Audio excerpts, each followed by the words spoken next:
Hello, welcome to another episode of our live stream, My Journey to the Trinity. My name is Hussein. Happy to be with you. Happy to be with me.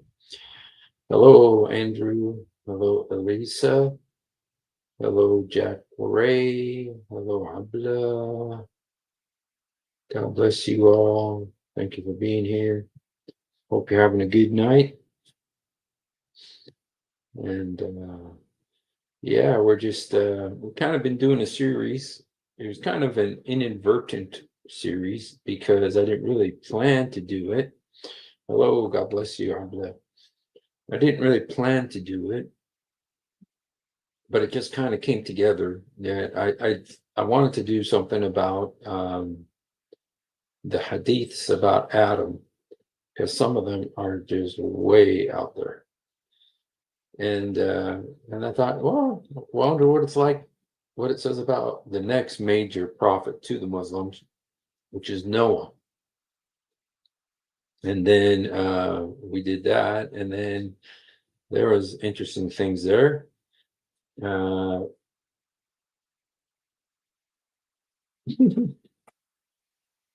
you know that in the Quran, Mo pretending to be Abraham claims to be created by Allah? No, I don't. Can you share that with us? I mean, nothing surprised me. That might be a good segue into our topic today. So if you could post that for us, that would be great. I read something in one of the hadiths that was kind of weird. It was a Abraham Muhammad thing. I'm not sure if that's what it is, but Muhammad has a tendency to identify himself with all the heroes of the faith. He says that he's like Jesus. 26. Wow, 69. Okay, let me see. Let's look at this.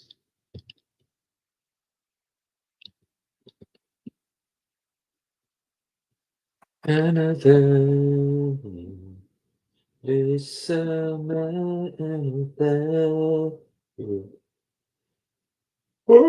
excuse me. Okay, let's look what it says here. I think it's verse. What verse was that? 29? Oh no, 26. Is this the right Surah? Oh no, Surah 26.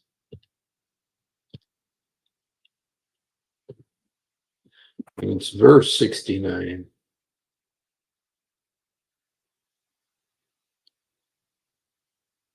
Oops, went way too far.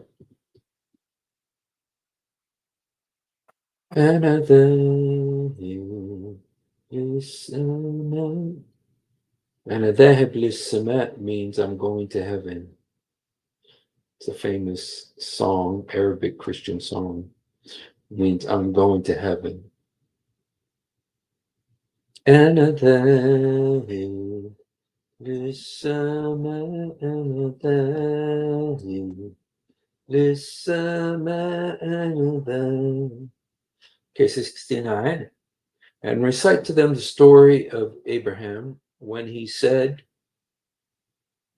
to his father and his people, "What do you worship?"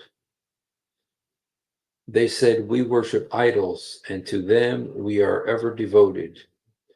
I don't think people would say we worship idols. I think they would say the name of their idols. They would say, Palu Na'bud Asnaman. Yeah, in Arabic, Asnam. Excuse me. Asnaman means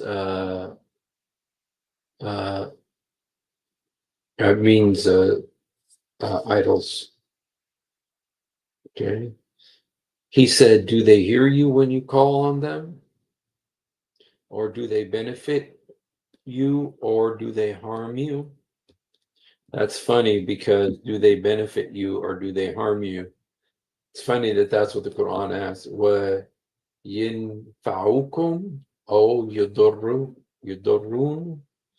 That's exactly what Umar bin Khattab, when he came to kiss the black rock in Mecca. He looked at it and he said almost exactly this. He says, I know you don't benefit me and you don't harm me, but I'm just doing this because Mo did this. So, okay. They said, nay, but we found our fathers doing so. Okay. He said, do you observe that which you have been worshiping? You and your ancient fathers? Verily, they are enemies to me, save the Lord of the universe, who has created me, and it is he who guides me. And it is he who feeds me and gives me drink. And when I am ill, it is he who cures me, who will cause me to die and then will bring me to life again,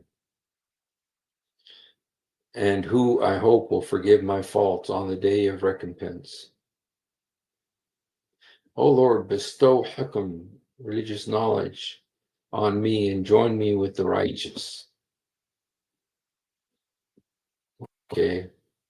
Those are the verses, 69 to 82. Okay. All right. Well, these are the verses. So yeah, I saw a passage there that might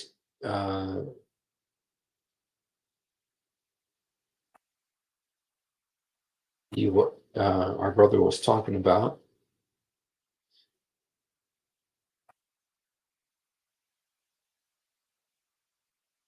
Okay.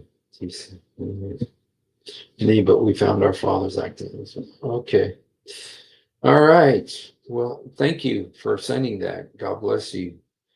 And so I'm going to go ahead. Let's look at some of these hadiths about Abraham. Now, there is a gazillion hadiths about Abraham. There's a lot more than I found for Adam or for Noah. And Abraham is super important to the Muslims. They consider him their forefather through Ishmael. Okay, so Abraham has a very special place to the Muslims, as well as, that's why they consider Islam an Abrahamic faith. Now, it's not, but they consider it. They say that it is an Abrahamic faith. And the secular left, which is the sword of Islam, they agree that Islam is an Abrahamic faith along with Christianity and Judaism. But of course, that's not true. So anyway, but there's quite a few hadiths about Abraham. Let's just go ahead and get started. And this shouldn't take too long, but let me see. No, not the real Abraham. It's Ibrahim. Ibrahim, which is Ibrahim, it's the name of Abraham in Arabic, but it's spelled 3 different ways in the Quran. Ibrahim is spelled, yes, it is spelled 3 different ways in the Quran. So interesting. All right, let's go ahead and look at this. Number 1, Anas ibn Malik, that's Muhammad's cousin, said, a man came to the messenger of Allah. Okay, and he said, "Oh, best of creation, oh, best of creation." So this guy's calling Muhammad the best of creation. Then Muhammad said, "That is Abraham. Upon him be peace." So this guy said to Muhammad that he's the best of creation, like the Quran says. But Muhammad deflects and says, "No, Abraham is the best of creation." But there is a verse in the Quran. There's a verse in the Quran that says that Muhammad is the best of creation. So contradiction there, but there's many contradictions between the Hadith and the Quran. Okay. So anyway, oh, best of creation. And Muhammad says, "No, not me. Abraham is." So, okay, here's another, Al-Adab al-Mufrid. Okay, another hadith book. And it says Abu Huraira reported that Muhammad said, if anyone says, "Oh, Allah bless Muhammad,"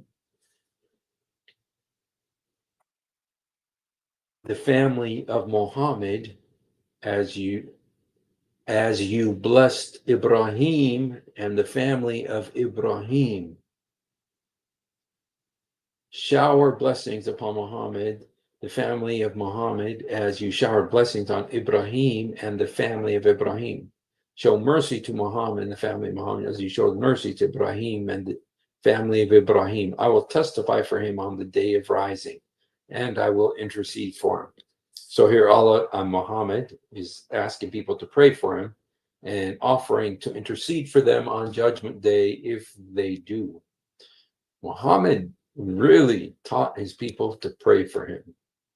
Okay, and lots of people pray for him, including Allah, including the angels. Okay, all right, here's another one. It says, Muhammad said, the Prophet Abraham made Mecca a sanctuary and asked for Allah's blessing in it. I made Medina a sanctuary as Abraham made Mecca a sanctuary, and I asked for Allah's blessing in it. Its measures, the mud, and the saw, as Abraham did for Mecca. Okay, so here is saying that Abraham made Mecca a sanctuary, and this goes kind of in line with the belief among Muslims that Abraham and Ishmael built the Kaaba, the black rock that Muslims go to every year to get forgiveness for their sins. Okay, and they believe it's a meteorite. But there's a story I remember when I was in first grade, the sheikh came to our classroom and he said that what Abraham did is he said, put the rock on this cloth for, a square cloth. Then he told everybody to pick up one corner of the cloth. So they were all picking up the rock, to put it into the Kaaba. And so, okay. Here's another one. It says, oops, we already said this one. Okay, it says, when Mu'adh arrived in Yemen, he led them, the people of Yemen, in the Fajr prayer, wherein he recited, Allah took Abraham as a Khalil. That means Allah took Abraham as a friend. The word Khalil in Arabic is friend. And this is also Khalil, el-Khalil, is also the word for the city of Hebron in Arabic. In Arabic, Hebron is called Khalil, el-Khalil, which happens to be the burial place of Abraham and Sarah and Isaac and Rebecca and Jacob and Leah. Okay, so okay, فقال الرجل من القوم لقد كرت عين إبراهيم الرز معاد زاد معاد عن شعبه. Okay, حبيب عن حبيب عن سعيد عن عمره. Okay. So, so there you have an important point here is that Abraham is called the friend of God, again, taken from the Bible.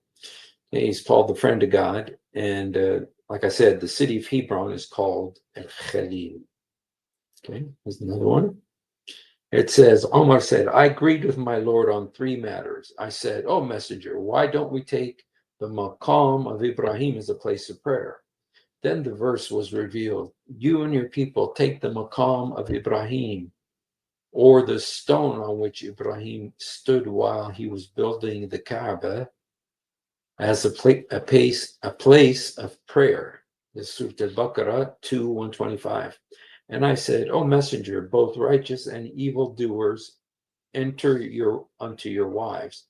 So why don't you tell them to observe the hijab? Then the verse of the hijab was revealed, and the wives of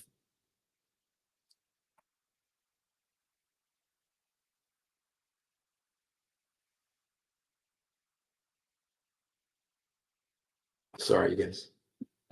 So here, these are the three things that Umar bin Khattab, Allah agreed with him about. Okay, one of them is about taking the place of Ibrahim, which is a stone that Abraham stood on when he was building the Kaaba, as a place of prayer, like a qibla. Okay. Another thing was that the women should wear the hijab. Okay, and to observe the hijab, and the verse of the hijab is revealed. And the wives of the messenger of Allah got together as a result of the jealousy between them. Wow. This is a Sahih Hadith, and it talks about the wives of Muhammad, and it says the jealousy between them, that they were jealous of each other. Now, this is like, it's like, it just shows you that polygamy doesn't work. And the amazing thing is that it doesn't, the Quran and the Hadith don't try to hide it. They say plainly, it doesn't work. No man knows what to do with it. Okay, because there's a verse in the Quran that says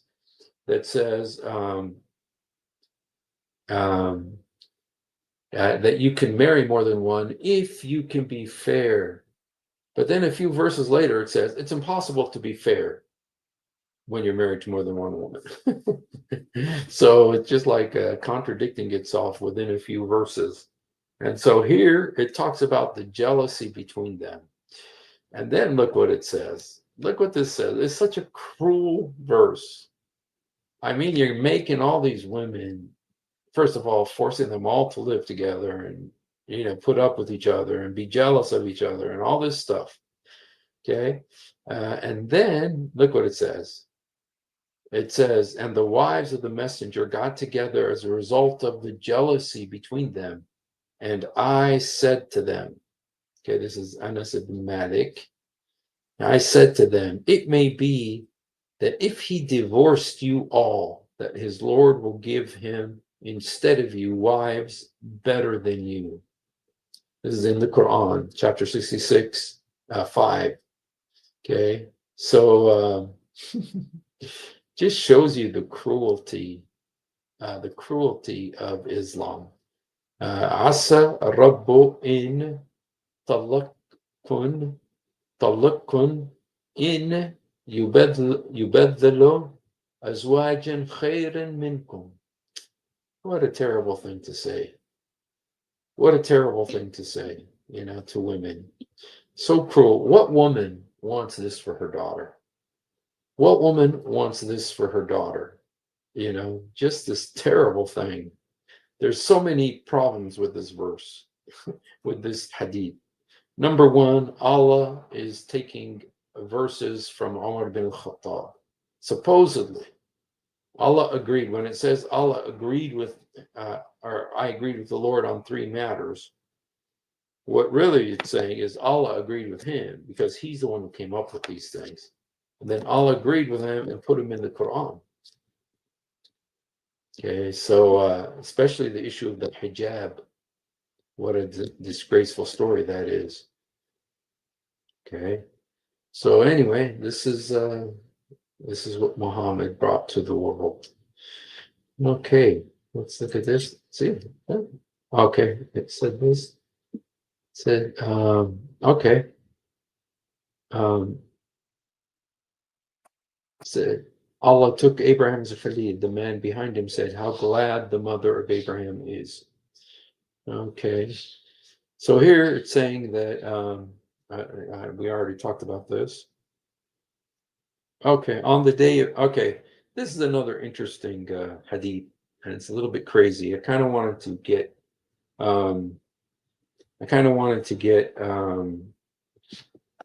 Brock involved here, just because there's a crazy verse here. Okay, there's a crazy verse where it says that the father of Abraham is Azar. Okay, and in this hadith it says this, and so I'm kind of curious, where do they get that from? Because in the Bible, The father of Abraham is Terah. Terah is the father of Abraham. Okay, and Abraham is from the Bible. So, but Muhammad wrote it as Azar. Is there any historical evidence proving that the father of Abraham is Azar?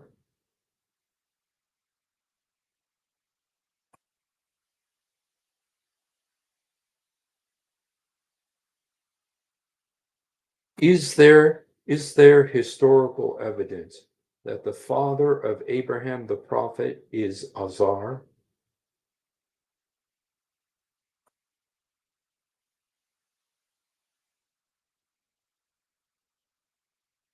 It says historical records don't point to direct proof like a family tree on stone, but digs in Abraham's supposed birthplace, matched Genesis timeline around 2000 BCE. Terah is named as his dad in biblical text, backed by Mesopotamian artifacts showing idol-making families like that era's customs. No smoking gun inscription, though it's okay. Though it's no smoking gun inscription, though it's pieced from archaeology and old writings, not a slam dunk evidence. Skeptics say it's mostly legend. Okay, skeptics. Okay. All right, so I don't know why it's not talking. Oh,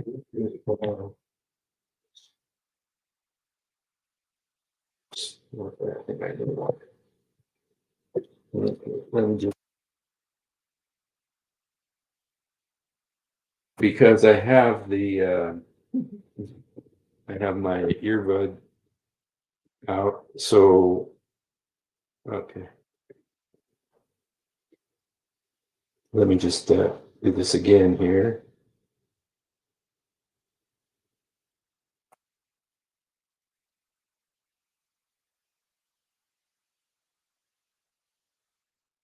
Is there evidence that Abraham's father's name is Azar?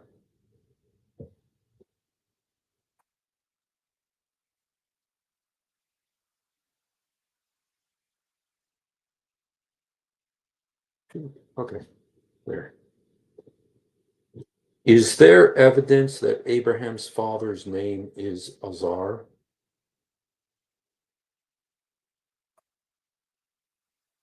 Is there evidence that Abraham's father's name is Azar? Not really solid evidence, just some Islamic tradition calling Terah Azar in the Quran, likely meaning worshipper or tied to idol names, not a literal first name. Biblical and Mesopotamian records stick with Terah, and no archaeology confirms Azar as his name. It's more interpretive than proven.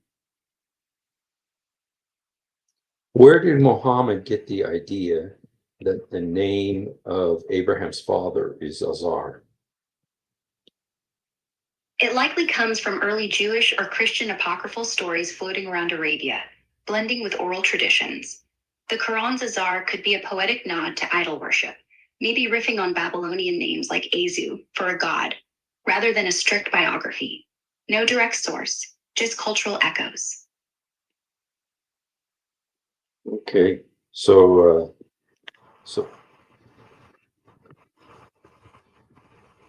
there you have it. Okay. Now, on the day of resurrection, Abraham will meet his father Azar, whose face will be dark and covered with dust. Abraham will say to him, "Didn't I tell you not to disobey me?" He talked to his dad like that. لما قل لك لا تعصني فيقول أبوه. Yeah, in Arabic is that's exactly what it says. His father will reply, "Today I will not disobey you." Abraham will say, "Oh Lord, you promised me not to disgrace me on the day of resurrection. And what will be more disgraceful to me than cursing and dishonoring my father?" Then Allah will say to him, "I have forbidden paradise for the disbelievers." Then he will be addressed, "O Abraham, look, what is underneath your feet?" he will look, and there he will see dabah, an animal, blood-stained, which will be caught by the legs and thrown in hellfire. Yobaye. Yobaye. What wisdom here? What does the story have to do with anything? So anyway, I think the main thing from here is that the father's name, Azar, okay, it's some myth or something, but it's not, there's no historical evidence. The historical evidence is with Terah, as it's written in the Bible. Okay, here's another one. Azar, the same word with different spelling as Al-Az. No, the other one is El-Azhar. El-Azhar. Azar, yeah, it's from Muhammad's imagination, obviously, but it could also be with great darkness befell Abraham, no son Jacob, and no moon Jacob's wife, and no stars Jacob's sons, of whom even hadn't been conceived at that time, past, present, future tense. Okay, Bukhari. There were a lot of crazy Jewish stories too. Jacob's future tense in regard to Abraham's sacrifice on one side, turtle dove, Esau and Ishmael on the other side, pigeon, and Yahweh passing through them like flaming fire. Jamie, I'm curious, where are you by chance of Jewish extract? Just because the stuff you're saying sounds like you may be Jewish. So Muhammad knew. By the way, you guys, hostages to be freed on Saturday. Hallelujah. I'm so excited. Yes, it's so exciting. So anyway, make sure and pray for that come to pass. That'll be wonderful. So and it will mean the end of the war in Gaza also. Praise God. Okay. Abraham emigrated with Sarah. Okay, now this is interesting. Now this one looks like Muhammad was hearing some things from the Jews and that he was paying attention. And so most of this stuff is direct plagiarism from the Bible. But Abraham emigrated with Sarah, that's his wife Sarah. What is it? Hajar Ibrahim alayhi salam bi Sarah, with Sarah. فدخل بها قرية فيها ملك من الملوك. Okay, so he entered one of the villages. Now that would be Egypt, with a king from among the kings. So the king sent for Abraham and asked, "Oh, Abraham, who is the lady accompanying you?" Abraham said, "She's my sister," i.e., in religion. Then Abraham returned to her and said, "Do not contradict my statement, for I have informed them that you are my sister. By Allah, there are no true believers in this land except you and I." Then Abraham sent her to the king, and the king got to her. She got up and performed ablution, prayed, and said, "Oh Allah, if I had believed in you and your apostle and have saved my private parts." These are the same words that's used about Mary in the Quran. I saved my private parts. Ahsanat farjaha. The word is faraj. And ahsanat is like kind of preserved. Farjaha, her private parts. And here, Sarah is also using this term. I preserve my private parts. Okay. But what's interesting too is she said that she believed in Allah and his apostle. Now that's interesting. Who is the apostle that Sarah believed in? Okay.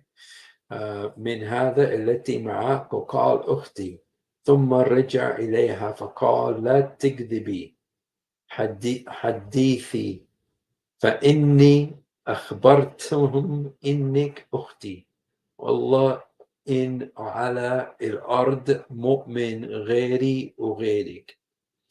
فأرسل بها إليه فقام إليها فقامت تتوضأ وتصلي. She got up to do ablution and pray. فقالت اللهم إن كنت آمنت بك وبرسولك. Who is the Rasul that she's talking about? I believed in you and your prophet. Which prophet is that? Your messenger. Couldn't have been Muhammad. وأحسنت فرجي. أحسنت فرجي إلا على زوجي فلا تسلط الكافر. تسلط على الكافر. فغط حتى ركض برجله. Okay. She sent, and then the king got to her. She got up and performed ablution and said, "Oh Allah, if I believed in you and your apostle, save my private parts from everybody except my husband. Please do not let the pagan overpower me." So the king fell in a mood of agitation and started moving his legs. Seeing the condition of the king, Sarah said, "If he should die, the people will say I have killed him." Okay, anyway, it's just, you can tell some of it was taken from the Bible. Some of it was just Muhammad's concoction or his misunderstanding of it. And so he came up with this funny story. Okay, here's another one. It says, Allah's apostle said, the prophet Abraham migrated with Sarah. The people of the town where they migrated gave her a jar. Gave her Hagar. Wow, gave her Hagar.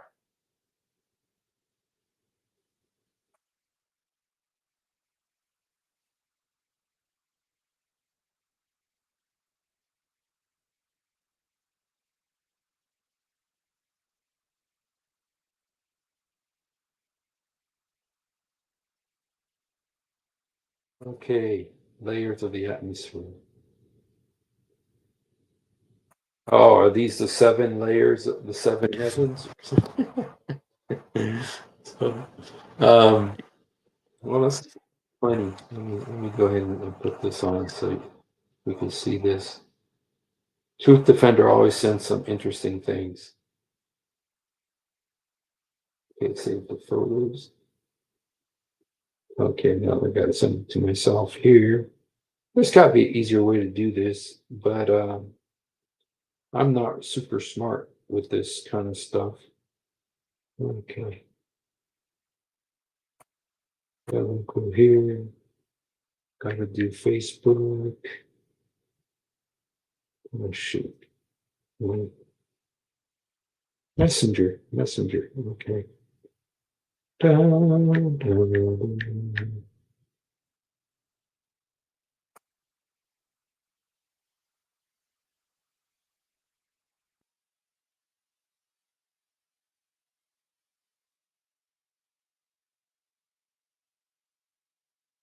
Okay.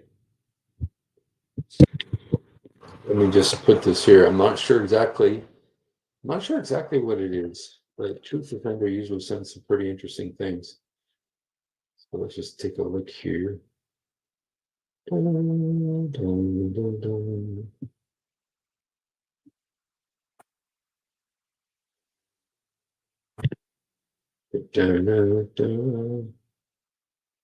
Okay, here's the picture.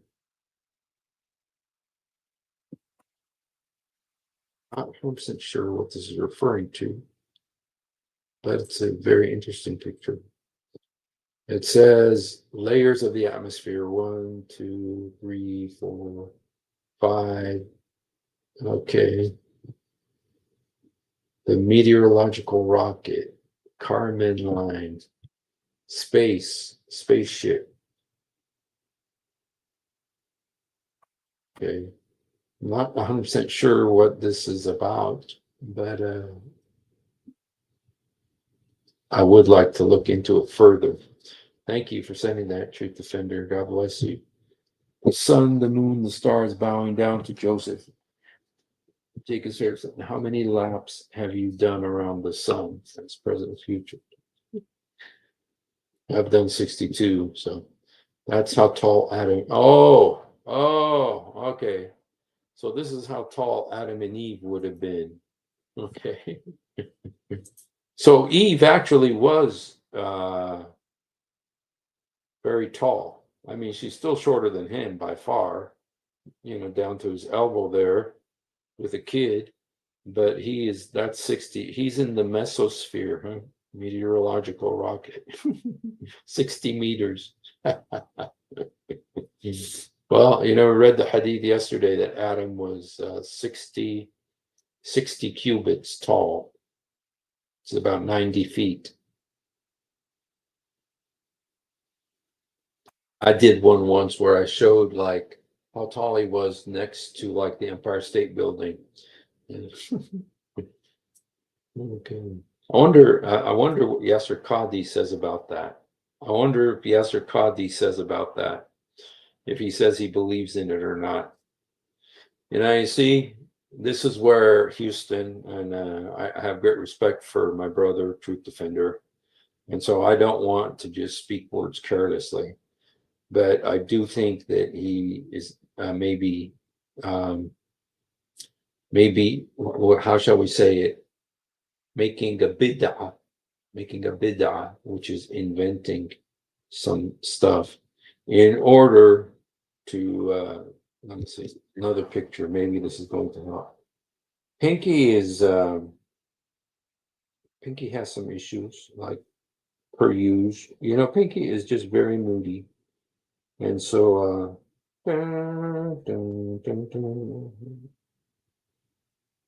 okay, copy.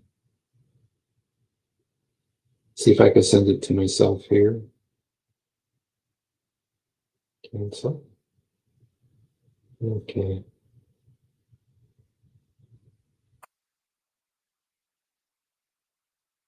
Yeah. There's another picture our brother sent us. Let's take a look at it here. Truth Defender, whenever he sends stuff, it's almost always very intriguing, very interesting, because okay, here it says Sa'ad ibn Jabir said the height of a man of the people of Jannah is 90 miles. Yo boy, yay. And her seat is 144 arm lengths. Her seat, help me, somebody. 144 arm lengths. And indeed, his desire is fulfilled in her body for 70 years of pleasure. Oh, man. This reminds you of, it makes me think of, like sometimes some Hollywood stars, you ask them about their lives and how they're doing, and they tell you way more than you want to know. It's just like, thank you. I didn't want to know that. This is one of those things. I don't want to know this. This is based on historical data. The average height of a 7th century Arab man would likely be 5 feet, 5 foot 5 inches, under 5.5 centimeters. Okay, but Adam, okay, so, he's 30 miles high, he's 30 miles tall, and her rear end is 792 feet wide. Boy, yay. 792 feet. And how many feet is in a mile?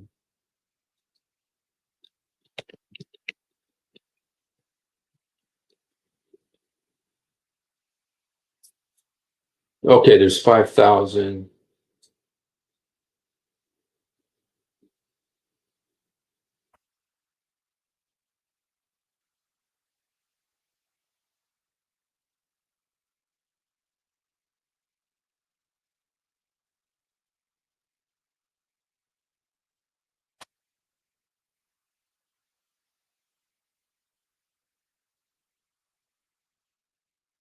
Okay, I found the converter here.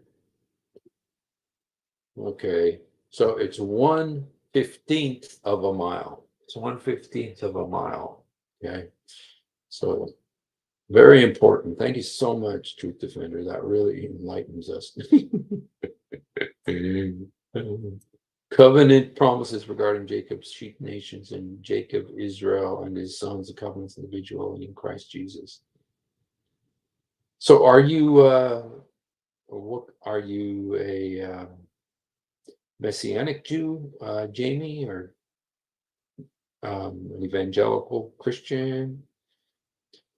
Marion, they Arabs are against, they criticize the group and celebrate even when they lose. Terrorist group. Yes, it's true. No matter what happens, terrorist groups are going to claim they won. It doesn't matter what happens. Doesn't matter what happens, they're going to claim they won. They never admit defeat, because to admit defeat means their God failed. To admit defeat is to say their God failed. They will never admit that. Okay, so okay. So anyway, let's go back to our topic here. Abraham, okay, 8. See, did we read this one? Okay, so here we have Hagar introduced. Now this is in the Hadith, you guys. In the Quran, you have none of the names of Abraham's wives, or Muhammad's wives, or Moses' wives. The only woman named in the Quran is the mother of Jesus, Maryam. She's the only one with a name. And the 3 daughters of Allah, Alat, Al-Uzza, Al-Manat, the 3 goddesses, the high-flying cranes of Quraysh. Okay. Allah's apostle said the prophet Abraham migrated with Sarah.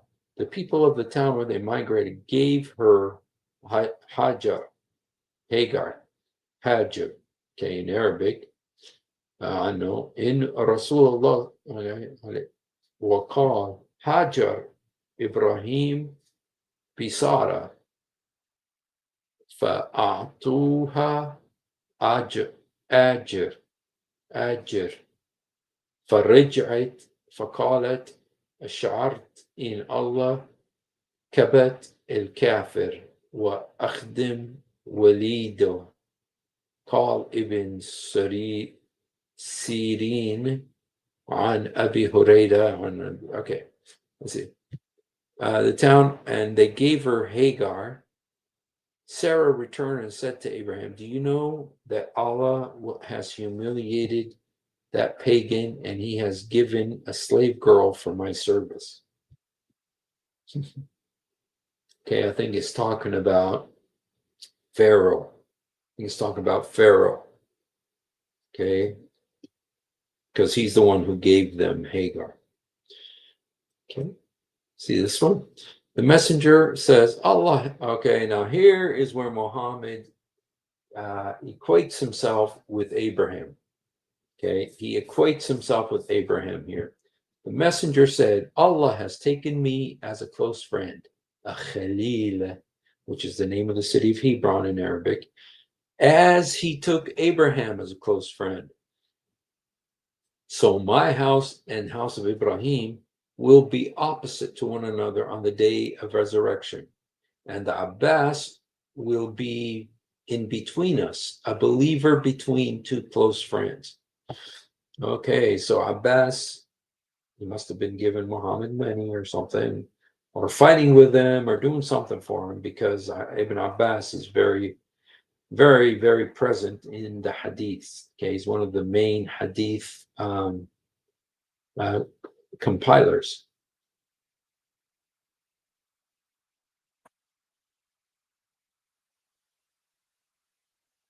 Okay, all right. So anyway, Muhammad is also called the friend of Allah. Okay, well, Abraham isn't. Abraham is known as the friend of God. Okay, here's another one. The Prophet entered the Kaaba and found in it pictures of the Prophet Abraham and Mary. And he says, what is the matter with them, i.e. the Quraysh? They have already heard that angels do not enter the house in which there are pictures. Yet this is a picture of Abraham. And why is he depicted as practicing divination by arrows? Okay, so there was this kind of divining thing where you kind of like tell the future or something with arrows. And apparently in this picture, Abraham was doing that. So interesting. All right, here's another one. It says, Abraham did not tell a lie except on 3 occasions. This is also like Muhammad says that it's not permissible to break the law. You cannot lie except in 3 cases. To your friends, to your enemies, and to your wives. Okay, that's what Muhammad said. Here it says Abraham lied 3 times. Now the Bible talks about 2 of those times. Twice for the sake of Allah when he said, I am sick, and he said, I have not done this, but the big idol has done this. The third was that while Abraham and Sarah were going on a journey, they passed the territory of a tyrant. Someone said to the tyrant, this man, Abraham, is accompanied by a very charming lady. So he sent for Abraham and asked him about Sarah, saying, who is this lady? Abraham said, she's my sister. Abraham went to Sarah and said, oh, Sarah, there are no believers on the surface of the earth except you and I. This man asked me about you, and I have told him that you are my sister. So don't contradict my statement. The tyrant then called Sarah, and when she went to him, he tried to take hold of her with his hand, but his hand got stiff and was confounded.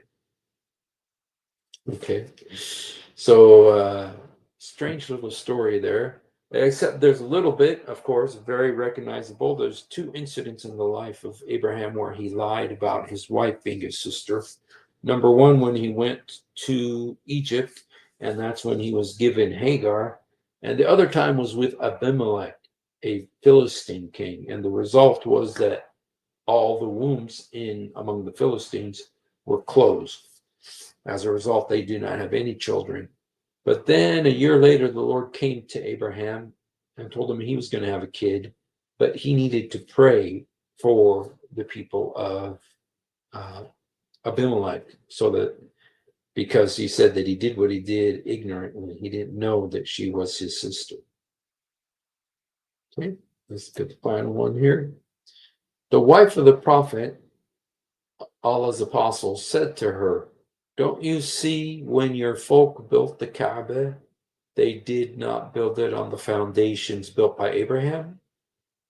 I said, oh, Allah's apostle, why don't we rebuild it on the foundations of Abraham? He said, but for the fact that your folk have recently given up infidelity, I would have done so. Narrated by Ibn Umar, Aisha must have heard this from Allah's apostle. For I see that Allah's apostle used not to touch the 2 corners facing the hijab, only because the Okay, so there you go, and there's one more. Let me see if I can find it.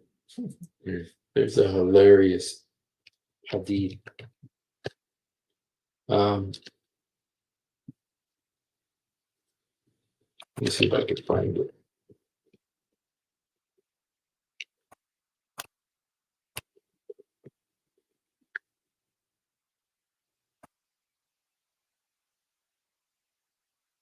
Okay, this is a hadith. This last one I want to show you is very, very painful. It's very painful to read, to imagine.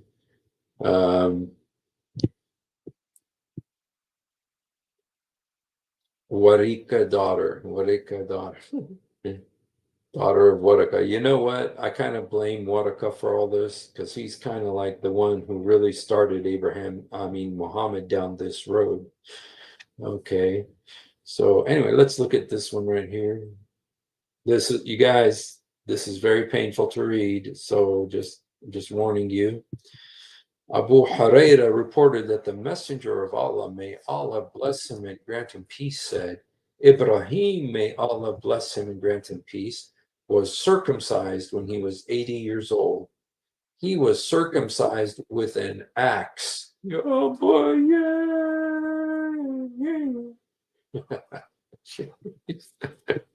اختتن إبراهيم 80 سنة وأختتن بالقدوم. يا باي. Okay. Allah's apostle said Abraham did his circumcision with an adz at the age of 80. Okay, Ibrahim, okay. Bil Qudum. Okay, now I'm kind of curious now. Bil Qudum, I wonder what that means. Okay. Let's see if we'll get a translation for this. It's probably some old Arabic. Qudum.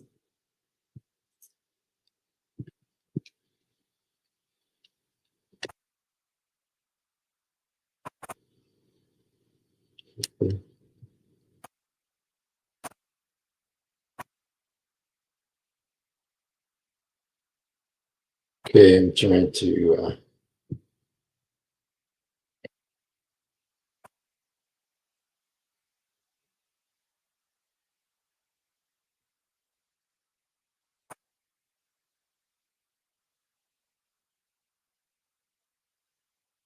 okay. All right, so he was circumcised with an axe. Abraham, the prophet, circumcised himself with an axe when he was 80 years old. The Arabic bil kadum, which has the meaning above.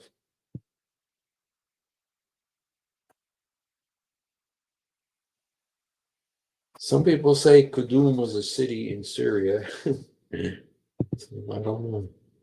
Circumcised himself with an axe.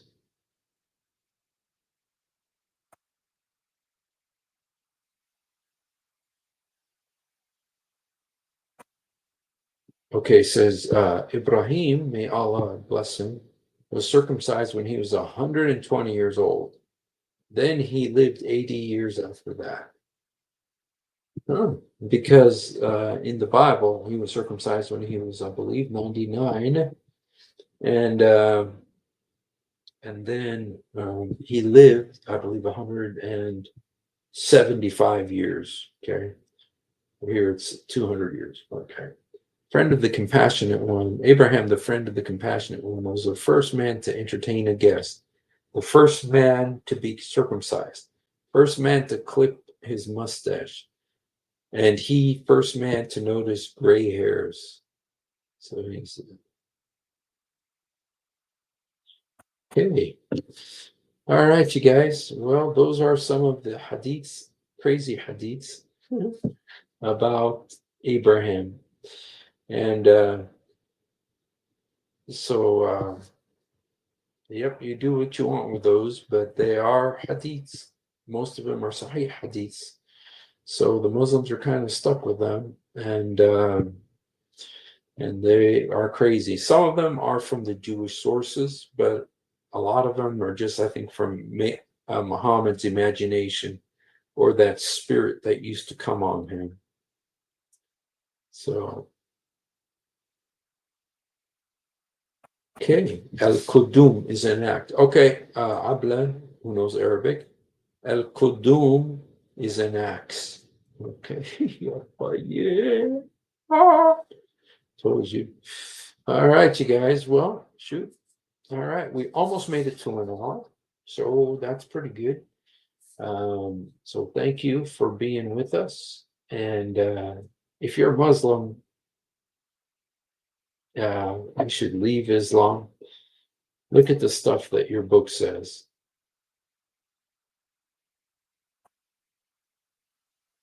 Yeah, the Quran is not inspired at all. Not inspired by God, maybe by the devil, but it is not inspired by God whatsoever. It even claims that it is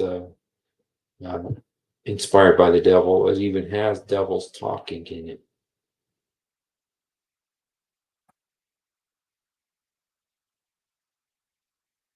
Okay, dictated by a demon. Yep, it's true. All right, you guys. Well, thank you for hanging out. And if you haven't done it, please do it now. Jesus, help me. Jesus, forgive me. Jesus, come into my heart. يسوع ساعدني. يسوع سامحني. يسوع ادخل قلبي. We love you. More importantly, he loves you. God bless.